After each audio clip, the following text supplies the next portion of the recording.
উনি আমার কাছে ভোটটা চেয়েছেন কিন্তু হ্যান্ডশেক করবেন না। উনি ভেবেছেন আমি ওনাকে হ্যান্ডশেক করার জন্য হাত বাড়িয়ে দিয়েছি। উনি বললেন যে আমি তোমার সাথে হ্যান্ডশেক করবো না। আমি বললাম যে আমি আপনার সাথে হ্যান্ডশেক করতে আমি হাত বাড়াইনি, আমি আপনার কাছ থেকে কলমটা চেয়েছি। আপনারা যারা ইউরোপের স্টুডেন্ট ভিসায় ইচ্ছুক, তারা যোগাযোগ করতে পারেন ফ্লাইসেনজেনের সাথে। ইউরোপে বাংলাদেশ থেকে স্টুডেন্ট ভিসা হয় এমন বেশ কয়েকটি দেশ নিয়ে কাজ করছে ফ্লাইসেনজেন। যোগাযোগ করুন ফ্লাইসেনজেনের ফেসবুক পেজে।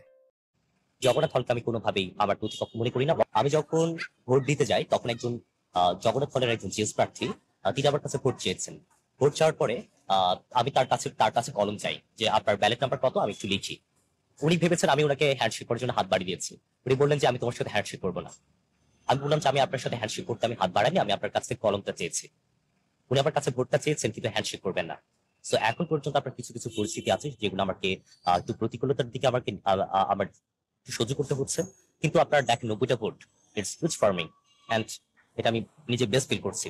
অ্যান্ড যারা আমার কাছে আস্থা রেখেছে, আস্থা রাখতে পারি না, আমি সবার সাথে কাজ করবো, সবার জন্য কাজ করবো। জগন্নাথ হলকে আমি কোনোভাবেই আমার প্রতিপক্ষ মনে করি না, বরং পরবর্তীতে সেটা যদি করি তাহলে সেটা আপনার পলিটিক্যাল, সেটা অ্যাপলিটিক্যাল না, সেটা সাধারণ কেউ আমার ক্ষতি করবে না। বরং জগন্নাথ হলের অনেক অনেক সাধারণ শিক্ষার্থী, সাধারণ বলতে এখন তো অনেকে আবার অন্য মিনিং এ নিয়ে যায়, একদম আপনার ইন জেনারেল স্টুডেন্ট যারা আছে তারা আমার সাথে কথা বলতে আসে, তারা আমাকে প্রবলেমের কথা বলে। সো আমি অবশ্যই তাদের সাথে কাজ করতে চাই।